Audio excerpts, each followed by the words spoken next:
গত 22শে জানুয়ারি আমরা একটা খবর দেখিয়েছিলাম, হাওড়ায় পুকুর বুজিয়ে প্রমোটিং চলছে। নিউজ 18 বাংলায় এই ছবি আমরা দেখিয়েছিলাম।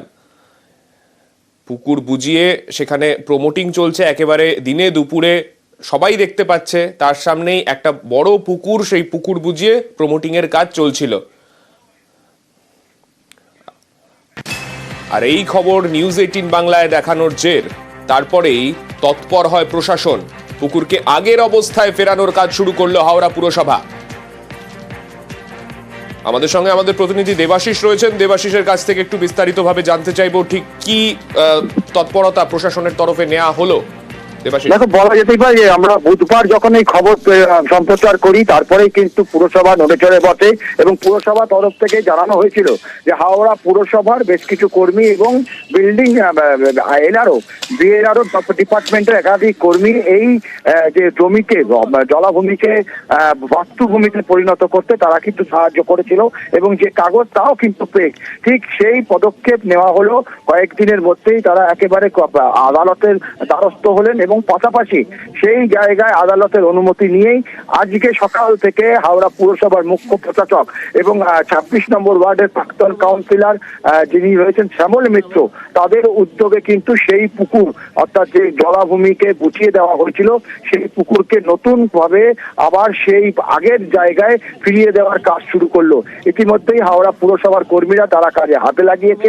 আর অবশ্যই ছিলেন মুখ্য প্রশাসক, তবে শ্যামল মিত্র যিনি 26 নম্বর ওয়ার্ডের কাউন্সিলর, প্রাক্তন কাউন্সিলর, তিনি কিন্তু সরাসরি ক্ষোভ প্রকাশ করছেন একাধিক আধিকারিক হাওড়া পুরসভা যারা কিন্তু এই জলাভূমিকে বাস্তুভূমিতে পরিণত করতে সাহায্য করেছিলেন এবং তাদের হাত। বেশ, ধন্যবাদ দেবাশিস।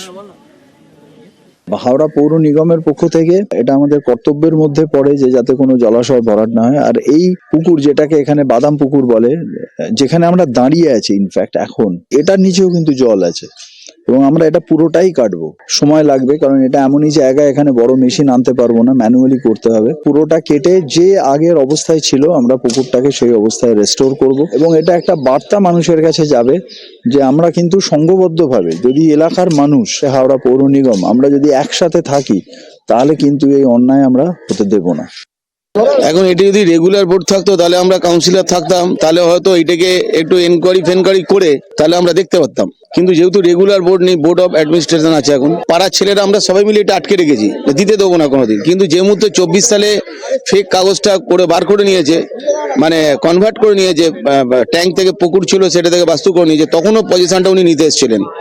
এবং অবশ্যই আমরা ল্যান্ডের যিনি মালিক আর যিনি নিয়েছেন, যে মানে যাকে বিক্রি করেছেন, তা যেন গ্রেপ্তারের দাবি জানাচ্ছি। এই ফেক চক্রটাকে অবিলম্বে পুরসভা ধরা উচিত, নাহলে কোনো অর্ডার বডি আর হাওড়া শহরে থাকবে না। এরকম কাগজ বার করে কোনো সময় হাইকোর্ট থেকে অর্ডার বার করে সে তার পজিশন নিয়ে নেবে।